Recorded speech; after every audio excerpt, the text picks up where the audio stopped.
Vamos abrir a Bíblia em Gálatas capítulo 5, versículos 22 ao 26. Gálatas capítulo 5, do 22 ao 26.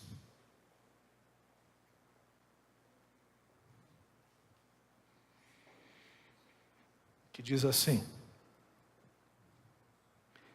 Mas o fruto do Espírito é amor, alegria, paz, longanimidade, benignidade, bondade, fidelidade, mansidão, domínio próprio. Contra estas coisas não há lei. E os que são de Cristo Jesus crucificaram a carne, com as suas paixões e concupiscências. Se vivemos no Espírito, andemos também no Espírito. Não nos deixemos possuir de vanglória, provocando uns aos outros, tendo inveja uns dos outros. Oremos. Pai querido, nós queremos te agradecer, Pai, por esse momento de louvor, de adoração que acabamos de ter. Queremos te agradecer pelas orações que certamente, Pai, foram ouvidas por ti, Senhor. Queremos te agradecer, ó Pai, por esse momento também de comunhão, de encontro, de reencontro com os irmãos. E nós agora, Pai, que passamos por todas essas fases do nosso culto a Ti, da liturgia, nós queremos te pedir que Teu Espírito Santo, que habita no nosso coração, torne esta palavra, Senhor, viva em nossas vidas. De tal forma, Senhor, que essa palavra possa ser encarnada e possa ser praticada para louvor da Tua glória. Faz isso, Senhor. Tira agora toda barreira humana que nós mesmos colocamos, ó Pai. Tira, Senhor, toda a dificuldade das limitações que possuímos, talvez o sono, talvez algum tipo de indisposição, Senhor, para que a gente possa prestar atenção nesta palavra, para que a gente possa ser edificado, consolado e exortado. É o que nós te pedimos, é o que nós oramos, em nome de Jesus. Amém.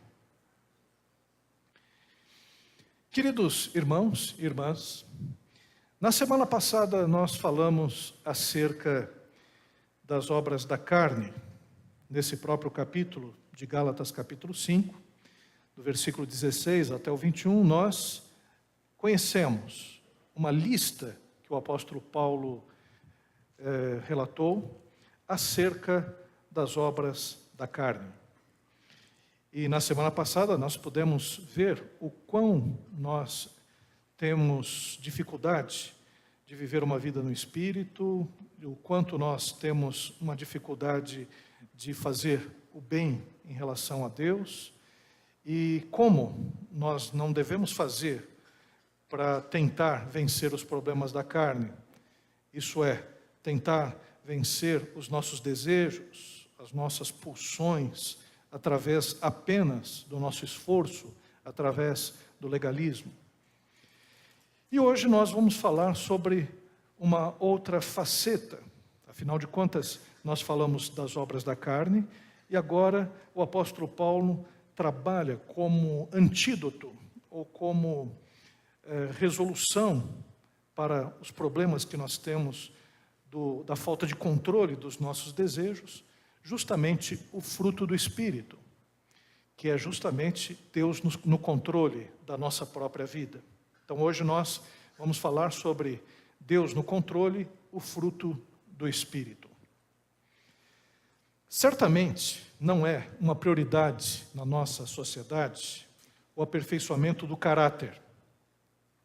Hoje se discute na educação, o ministro da Educação, falando sobre a necessidade de voltar com um ensino de moral e cívica nas escolas. Isso porque tem se identificado na nossa sociedade uma defasagem no que diz respeito à moral, aos costumes, aos bons costumes. E se tenta, evidentemente, buscar soluções e, ultimamente, o pessoal envolvido na educação está pensando em criar matérias ou voltar com matérias que tinham pelo menos esse currículo. Mas, no entanto, nós percebemos que esse tipo de abordagem, até feita pelo Ministério da Educação, tem as suas falhas, porque a falha já começa não propriamente na escola. É fácil a gente jogar, né, toda a culpa na escola, mas a falha começa no lar. Nós vivemos numa sociedade que é consumista, numa sociedade que procura o bem-estar, os benefícios, uma sociedade que procura muito mais os direitos do que os deveres. E esse ensino daquilo que é certo, das questões éticas, do bom comportamento, ele precisa ser dado, sobretudo na família. A igreja cumpre um papel importante também, porque a igreja, ela é uma instituição que dá sentido à sociedade. E é interessante que mesmo entre os cristãos, percebe-se uma ênfase exagerada nos benefícios externos da fé. Então, até as igrejas hoje estão preocupadas muito mais no Deus que pode nos oferecer alguma coisa, ou nas mãos de Deus, se busca muito mais as mãos de Deus, os benefícios que Deus pode nos dar, as bênçãos que Deus pode nos dar, do que propriamente a face de Deus, os seus atributos e o seu próprio caráter, para que a gente possa ser modificado e sermos cada vez mais parecidos com Jesus Cristo. Então, essa crise que o Brasil vive, não é só a crise do Brasil, mas é a crise do Ocidente, é a crise da igreja também. Porque a igreja, ela abdicou da sua função de dar ao povo de Deus, um ensino que fortaleça o seu caráter, que fortaleça, né, o seu comportamento, a sua ética, a partir justamente de um relacionamento com Deus. Então a gente vê cristãos que a gente desconhece o cristianismo deles. Eu dei o exemplo aqui, no momento em que nós estávamos orando, de gente que acha que tem capacidade de julgar o outro e dizer se ele foi para o céu ou se ele foi para o inferno, cheio de porteiro do céu, crente que é porteiro do céu, né? Que não tem empatia, não tem cuidado com o sofrimento do outro, que acha que pode chegar e julgar a qualquer um.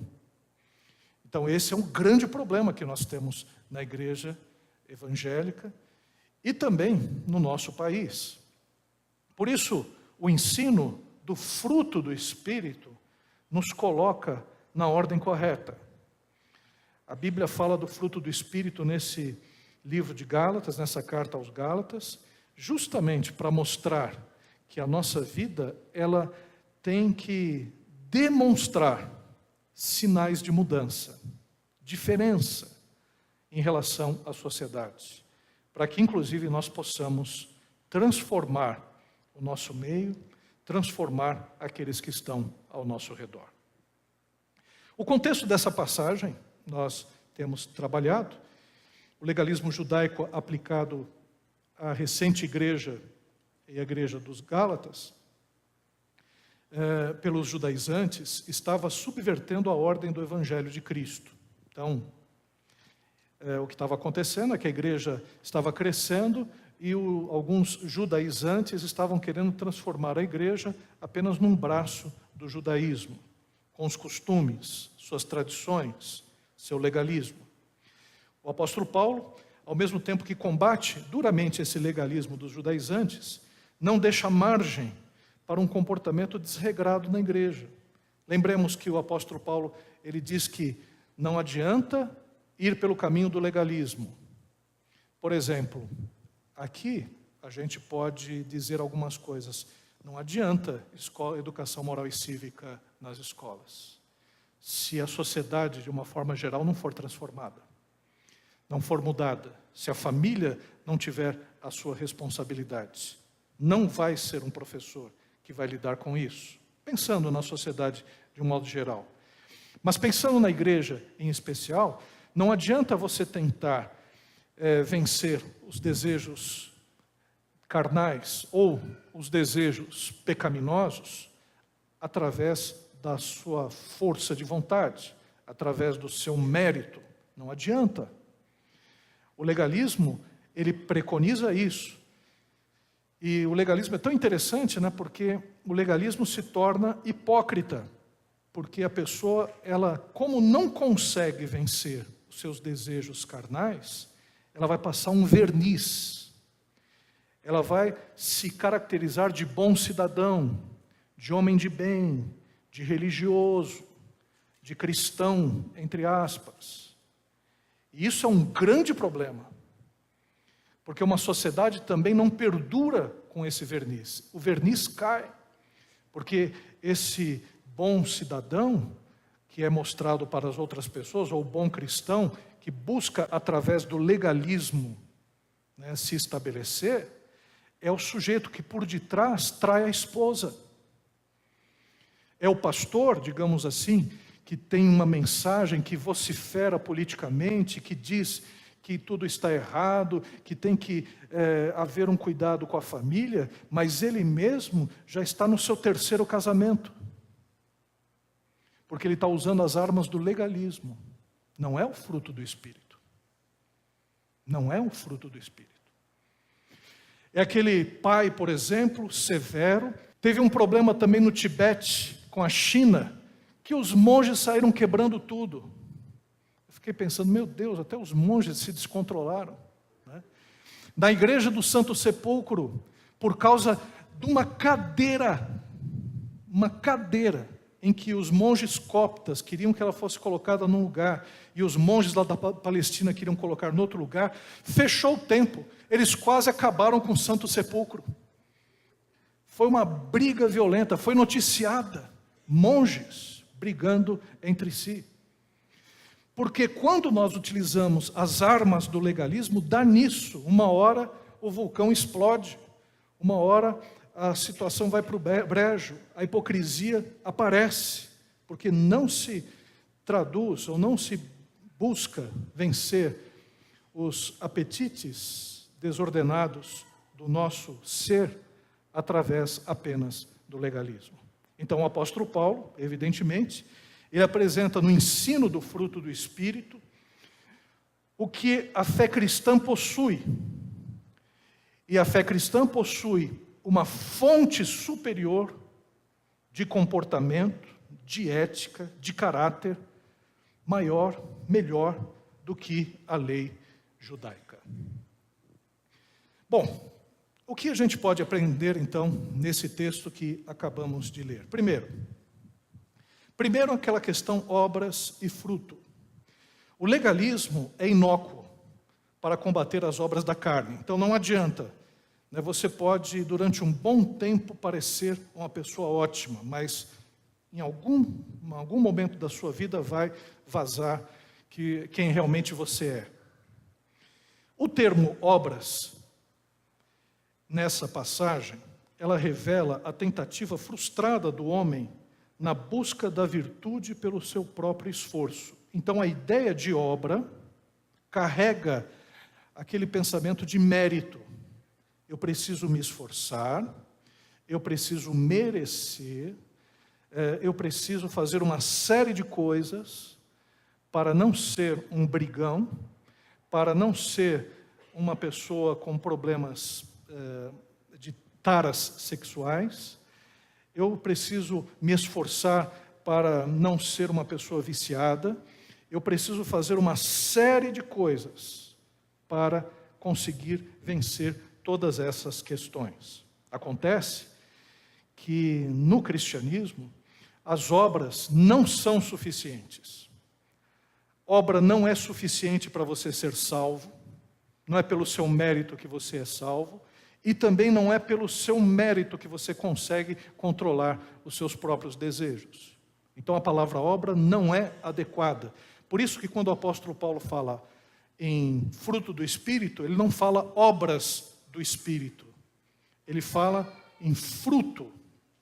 O fruto, o termo fruto se mostra adequado porque se revela como consequência da ação do Espírito Santo na vida do crente.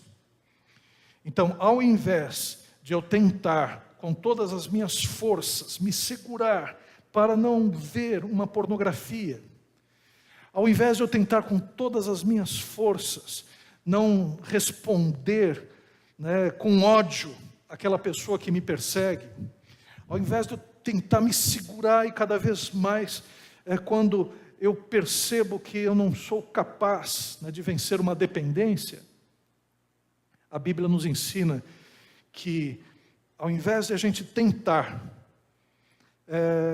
com um mérito pessoal, com força de vontade pessoal, vencer todas essas questões, a Bíblia diz que o melhor é você se aproximar de Deus, o melhor é você cultivar um relacionamento com Ele, ter um relacionamento com o Espírito, para que, como consequência desse relacionamento, você conseguir vencer essas dificuldades. Ao invés de você tentar vencer o mal, a Bíblia propõe, ou a Bíblia mostra que o melhor é você buscar o bem. Ao invés de você tentar se prender naquilo que você não deve fazer, o melhor é você buscar a Deus para aprender o que você deve, na verdade, fazer. E aí a ideia de obras e fruto, elas mostram essa contradição. Tentar vencer os nossos problemas através da nossa força traz frustração. Segundo aspecto. Semana passada nós falamos isso, mas eu quero reforçar. Existe uma ênfase no viver e andar no Espírito. Existe uma relação entre a presença do Espírito Santo e a prática das virtudes espirituais. Andar no Espírito se inicia através de uma experiência de novo nascimento, a conversão, e se desenvolve nas disciplinas espirituais como oração, leitura bíblica, meditação, testemunho, evangelização e boas obras. O que o apóstolo Paulo diz aqui no capítulo 5, no versículo 25, diz: se vivemos no Espírito, andemos também no Espírito. Então o que o apóstolo Paulo está dizendo é que não é apenas para você experimentar aquela sensação boa da salvação, não é apenas para você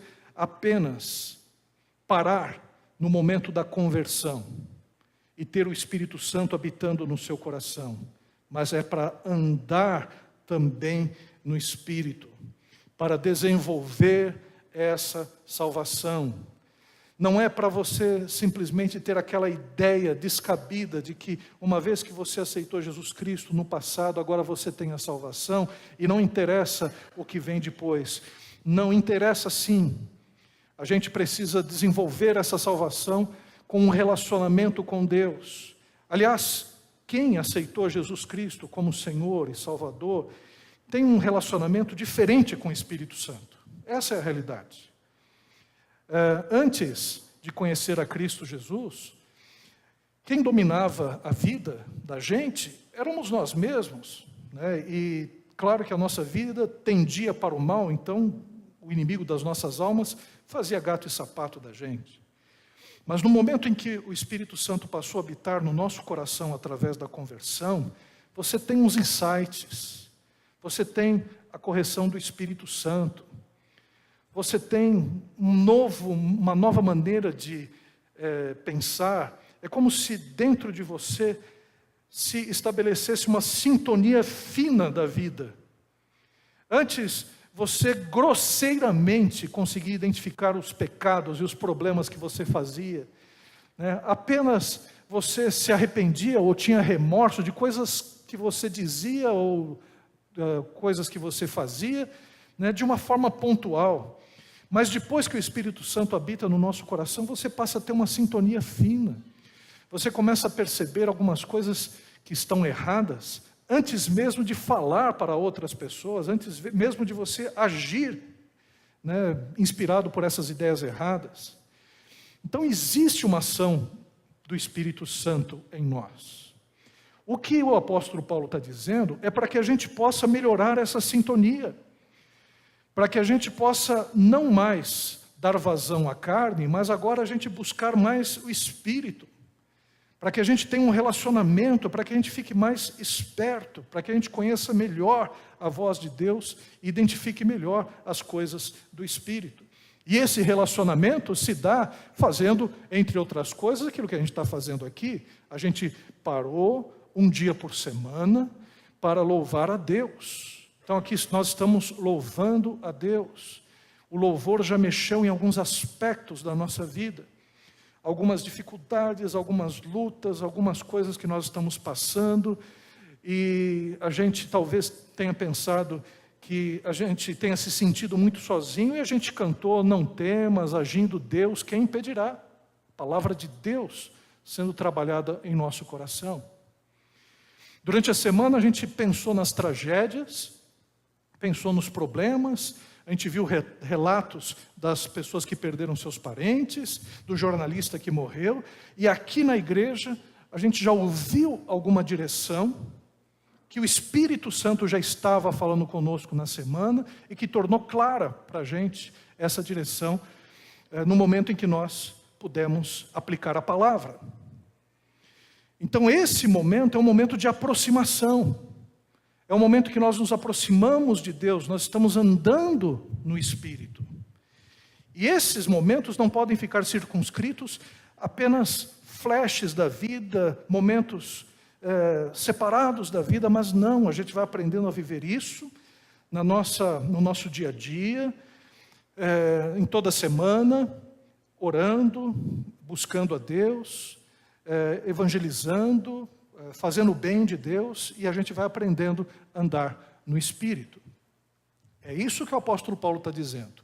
Ao invés de você ouvir a palavra no domingo e ficar a semana inteira tentando não acessar um site pornográfico, né, na frente do computador, o que Deus nos ensina é que a gente possa ter maior relacionamento com Ele durante a semana, como que substituindo, se esvaziando, né, do desejo da carne, se enchendo do Espírito Santo de Deus.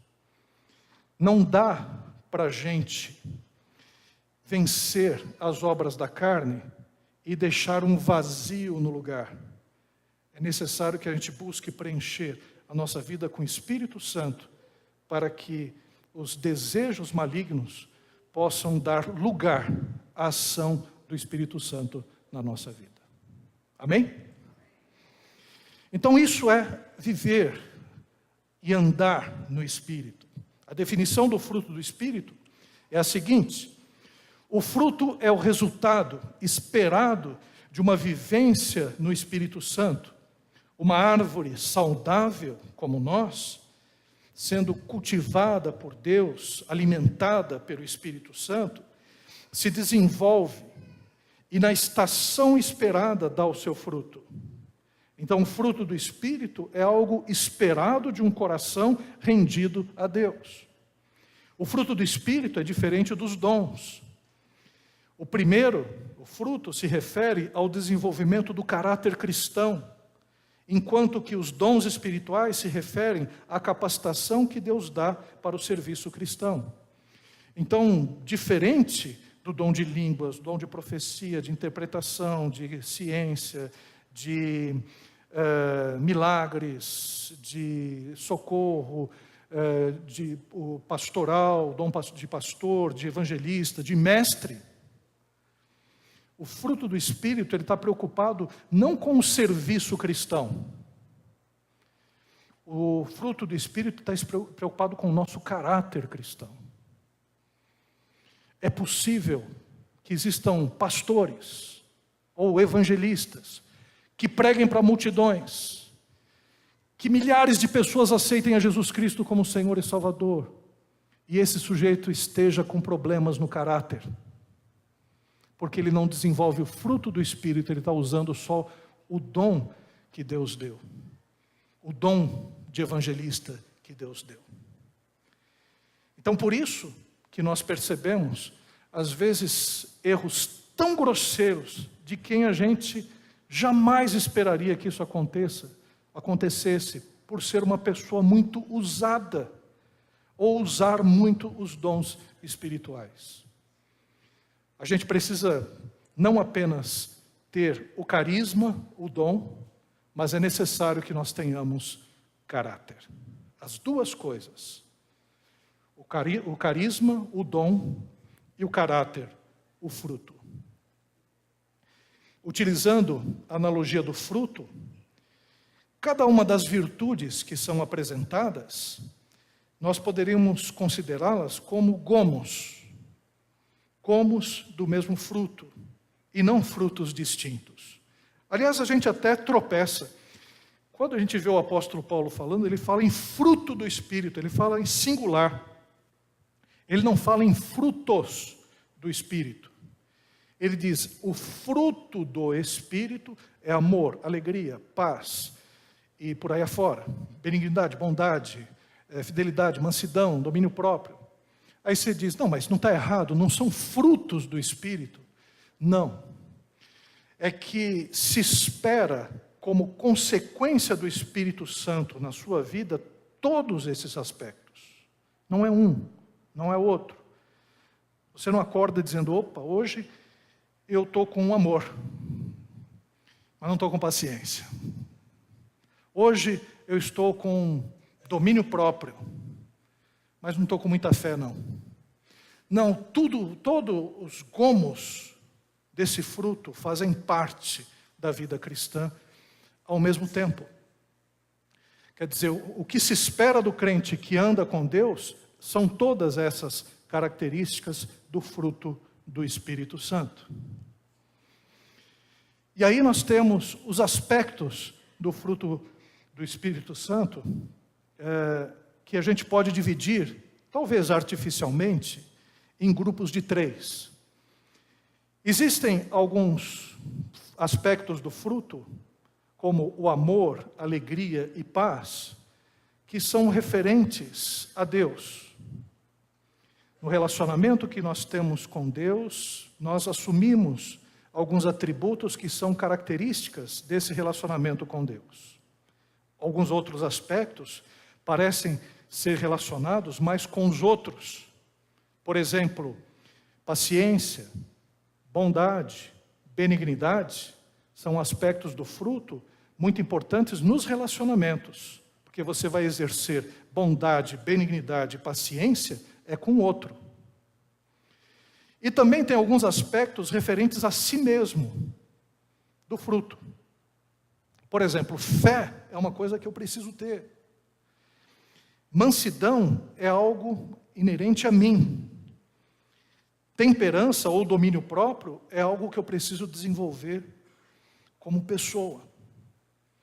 Então parece que existem aspectos do fruto do Espírito mais referentes ao nosso relacionamento com Deus, outros no relacionamento com as pessoas e outros referentes a nós mesmos.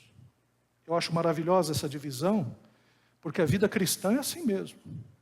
Amarás o Senhor teu Deus de todo o teu entendimento, de toda a tua força, de toda a tua vontade, de toda a tua alma, e ao próximo como a ti mesmo. Deus, o próximo e nós mesmos. Então, o fruto do Espírito trabalha justamente no relacionamento que nós temos com Deus, com o outro, e o relacionamento que nós temos conosco mesmos. Em relação aos aspectos referentes a Deus, o amor encabeça a lista. Aliás, nós podemos perceber que o amor é o dom supremo de todos os outros.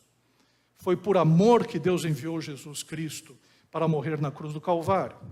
Em 1 Coríntios 13 diz, se a gente fizer qualquer coisa e não tiver o amor, não valeu nada. E o amor cristão, ele encabeça a lista porque parece que todos os outros aspectos são como que subprodutos do próprio amor. Então, por exemplo, alegria, paz, paciência, benignidade, bondade, fé, mansidão, temperança, estão ligados com o amor.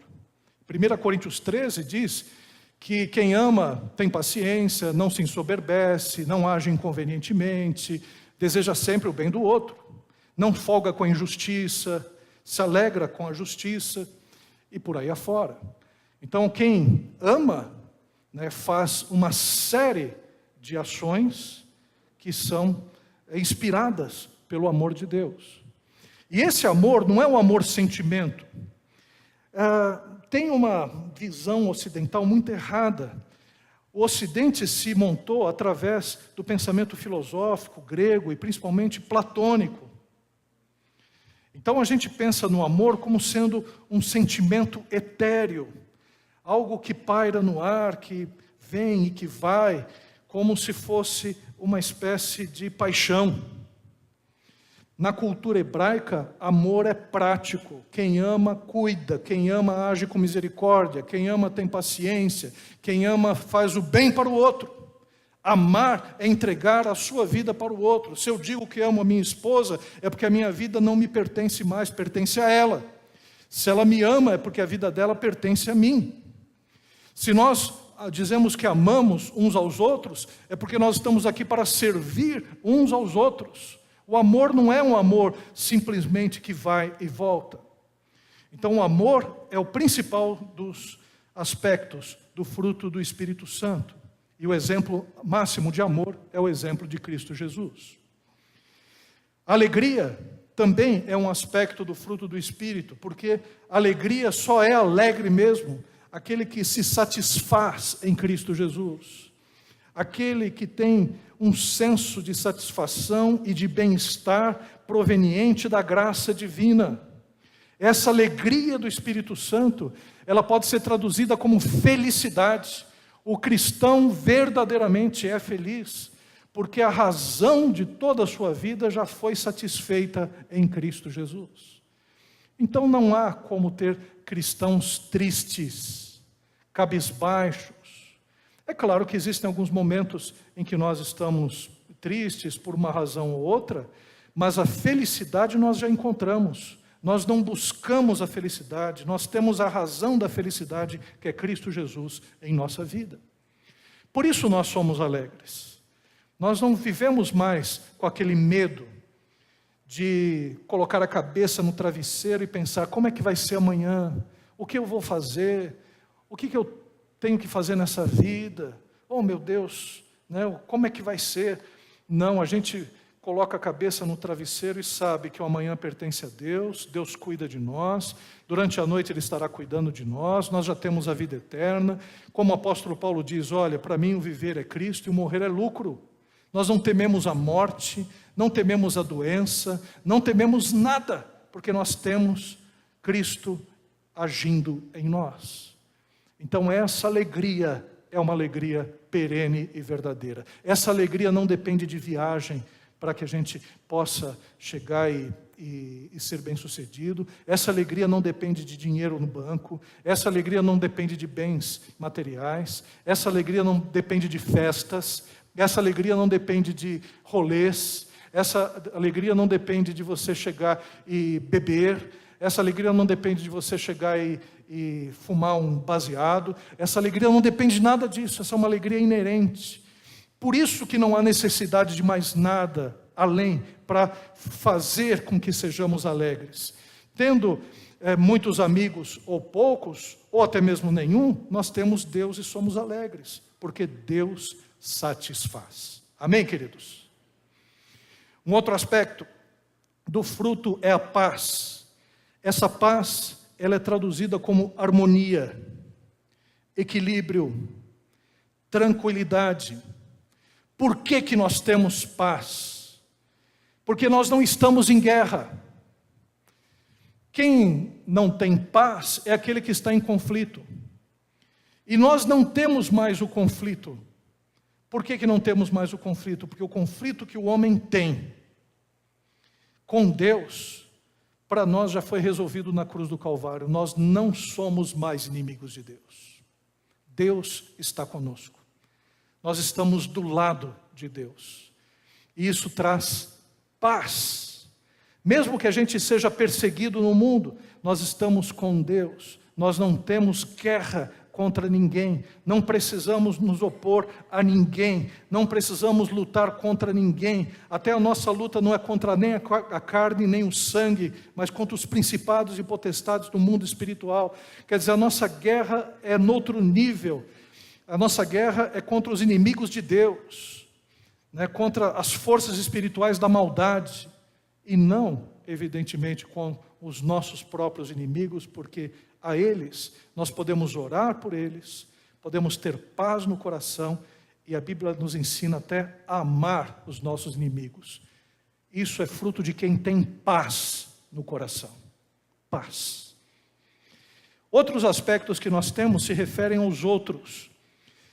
O fruto do Espírito é longanimidade, que é a paciência em relação aos erros dos outros e a capacidade de não se afetar por eles.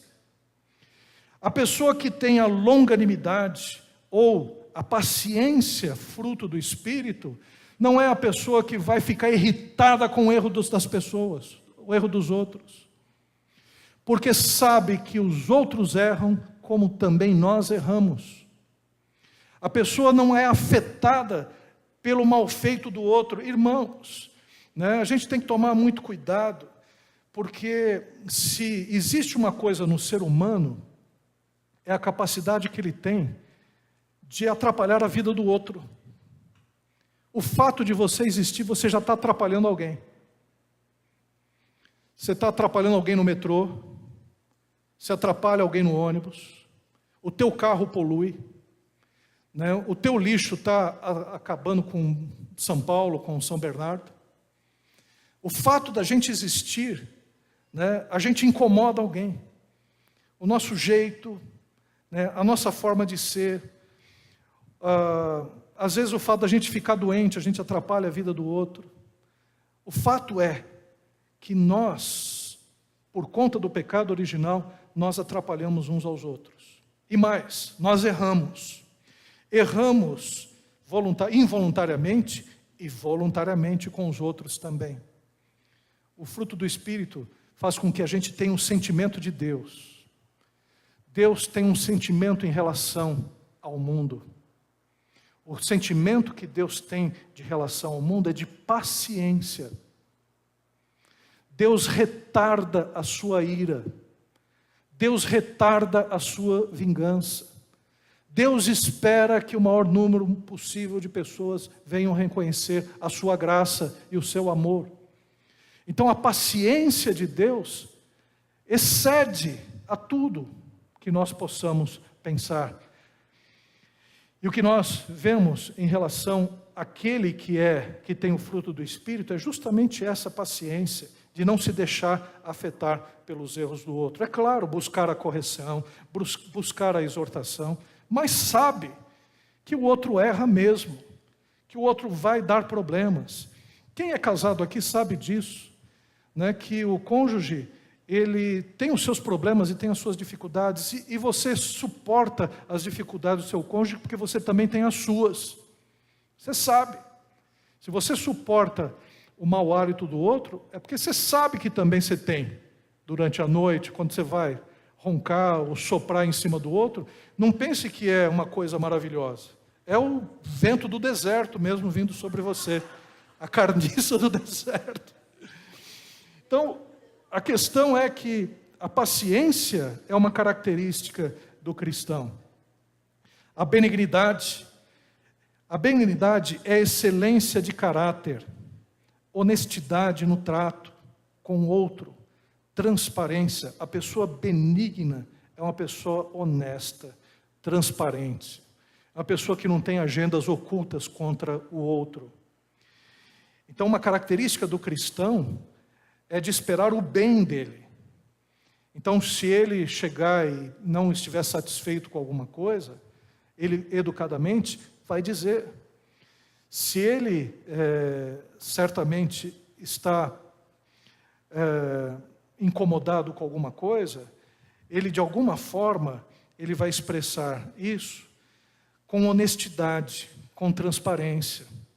ele não vai ser falso em relação ao outro, não vai ser dissimulado em relação ao outro, não vai chegar e fazer como muitas pessoas fazem, vai te cumprimentar, e cumprimentar por educação, dar aquela risadinha falsa, e do lado diz, odeio essa pessoa.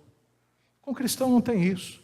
Ele vai olhar para essa pessoa que está trazendo problema para elas, vai chegar e vai entender que ele tem que amá-la, tem que ter paz com Deus e com essa pessoa, e vai desejar profundamente que essa pessoa possa também ser uma pessoa cristã, possa ter a paz de Cristo, e vai desejar se relacionar com honestidade com esta pessoa. Então, a forma do cristão lidar com o outro é a honestidade. Além da honestidade, nós temos a bondade, que é a qualidade de ser bondoso e solícito para com os outros em seus problemas. É uma característica do cristão se importar. Se importar com quem está caído na rua, se importar com quem bate a porta, se importar com o amigo, se importar com a pessoa do trabalho, se importar com aquelas pessoas que estão enfermas, que estão doentes. É uma característica nossa. É fruto do Espírito Santo se importar com as pessoas, se compadecer delas. Outro aspecto que nós vemos agora referentes a nós mesmos é a questão da fé. A fé é a capacidade de confiar na graça e na misericórdia divina acima de todas as circunstâncias e problemas. Um cristão que anda no Espírito, o fruto do Espírito é a fé. Uma fé que não é circunstancial, uma fé que é perene, uma fé que vence as lutas e que vence as dificuldades. Uma outra característica do cristão é a mansidão. Cristão grosso, estúpido, brigão, obtuso, cabeça dura. Esse cara é um contrassenso ambulante. Porque é característica do cristão a gentileza, a placidez, a modéstia. E essa gentileza, principalmente no trato do outro e na essência. Não é que a pessoa, de uma forma falsa, vai ser gentil com aquela pessoa que está lhe prejudicando. É da essência do cristão ser gentil com as pessoas, tratar as pessoas dignamente. Sabe por quê? Porque Jesus Cristo, na cruz do Calvário, morreu pelos nossos pecados. Jesus Cristo, ele tratava a gente com mansidão. Ele mesmo se referia como sendo uma pessoa mansa de coração. Bem-aventurados mansos, gentis, porque herdarão a terra. Moisés era conhecido como a pessoa mais mansa que existia entre lá o grupo de Israel. Então, a questão é que ser gentil é uma característica nossa. E nós somos gentis porque Jesus Cristo foi gentil conosco. Ele foi cuidadoso conosco. E Ele nos tratou bem quando nós não merecíamos ser bem tratados. E por fim, a temperança, que é o autocontrole, o domínio próprio.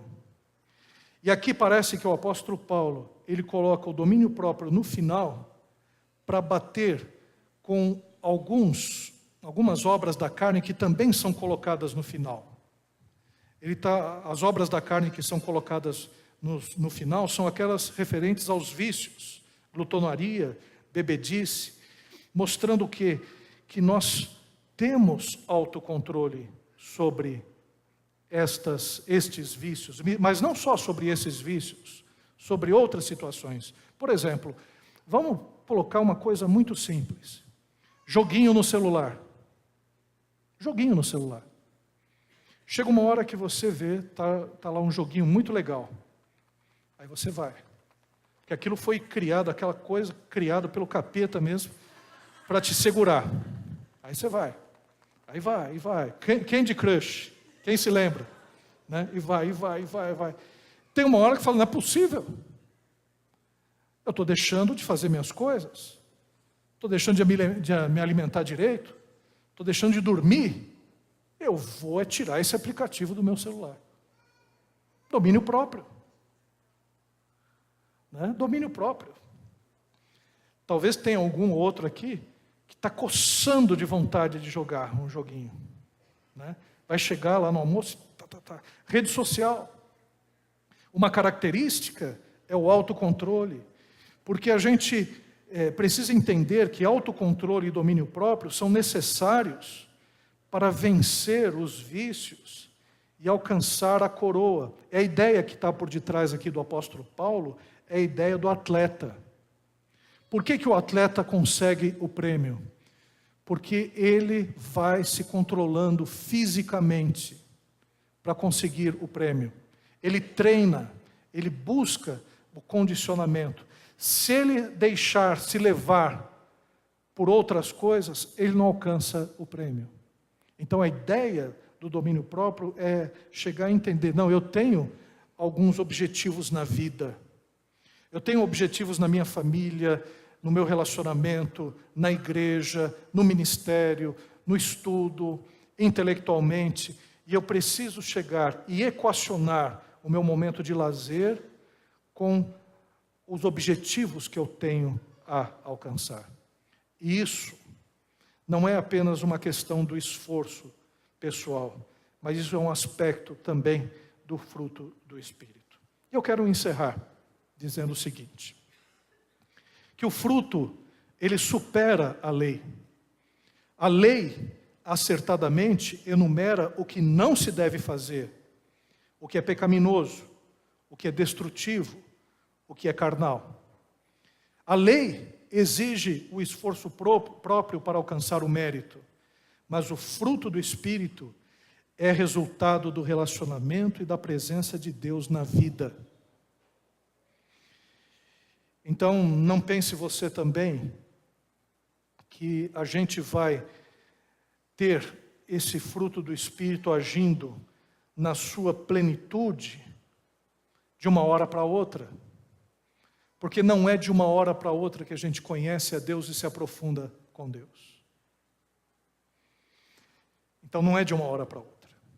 A igreja a gente vê isso. A gente vê uns irmãos atribulados na igreja, não é? Esse irmão é meio tribuloso. E é mesmo. Por que ele é um irmão tribuloso? Porque falta maior conhecimento de Deus na sua vida.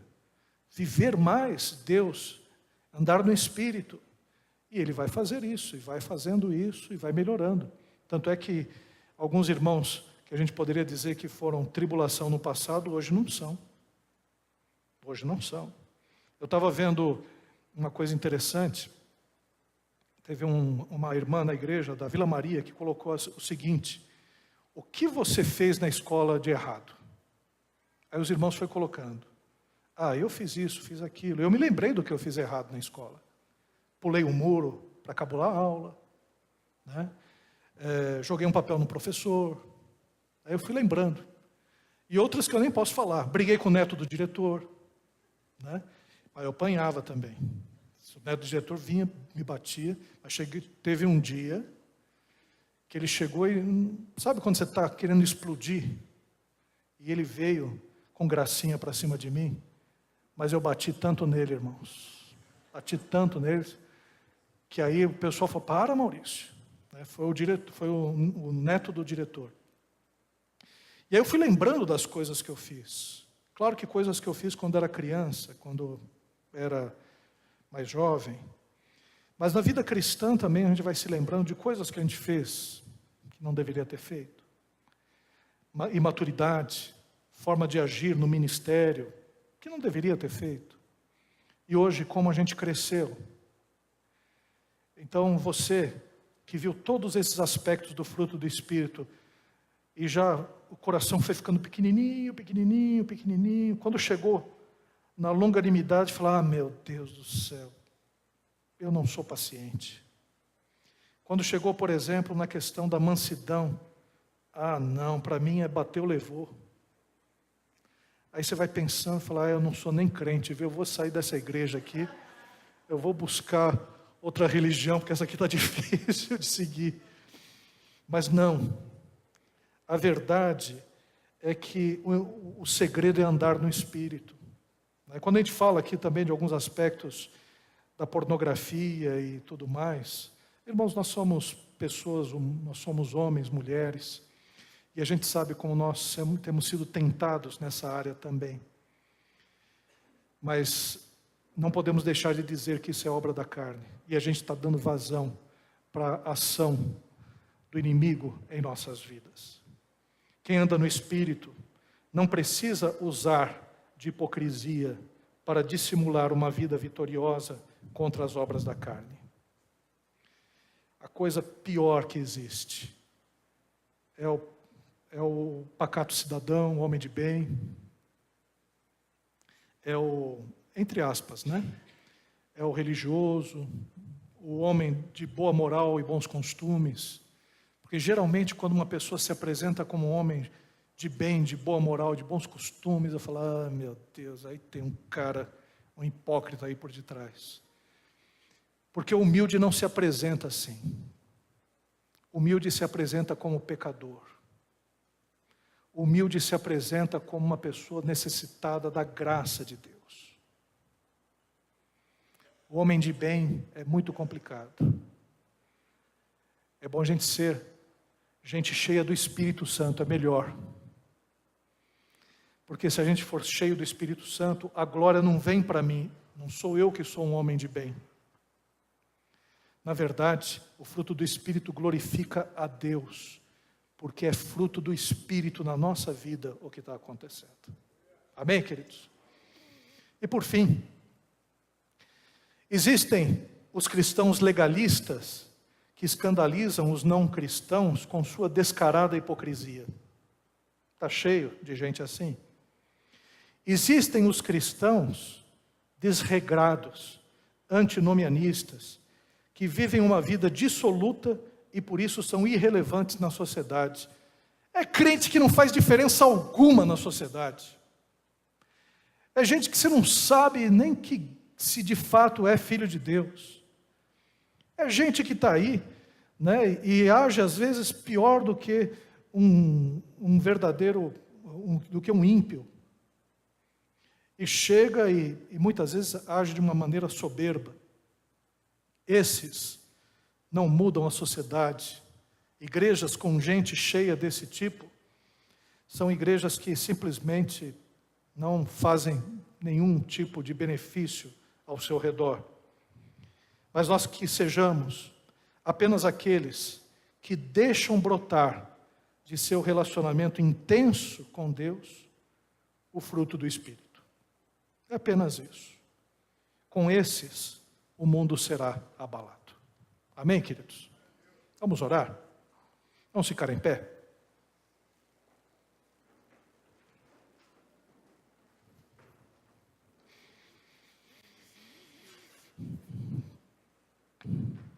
Senhor Deus, aqui estamos todos, ó Pai.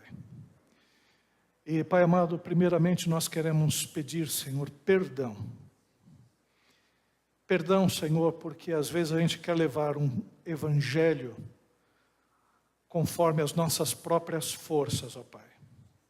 E por conta disso a gente acaba sendo um moralista inútil, acaba se tornando, às vezes, um cristão desregrado, justamente porque a gente tenta vencer os pecados através da nossa própria força de vontade. Mas, Pai, nós não queremos isso. Não queremos, Pai. A Tua palavra nos ensina que através do relacionamento contigo é que a nossa vida vai espelhando o caráter de Cristo. E assim nós queremos viver, Pai. Pai amado, nós te pedimos, Senhor, que esta igreja, e não somente esta, mas as igrejas cristãs, cada vez mais estejam espelhando a Jesus Cristo em suas vidas. Que nós possamos, Senhor, ó Pai, viver um evangelho, que é um evangelho que é produzido através de relacionamento contigo, Senhor, e não através de legalismos, de preceitos e de uma série de coisas. Abençoa todos nós. Pai querido, que a gente tenha cada vez mais desejo, Senhor, de mudar. E isso Tu tens feito conosco, Pai. Tu tens permitido que uma série de circunstâncias aconteçam na nossa vida para que a gente possa entender que não é pelo caminho da nossa própria força que a gente vai vencer, mas é por Ti, Senhor, porque Tu és aquele que opera em nós, tanto o querer quanto o efetuar. E, Pai amado, nós queremos Te agradecer, Pai, por isso, porque temos visto mudança em nosso ser, em nossa vida, a cada dia, para louvor da Tua glória. Amém, Jesus.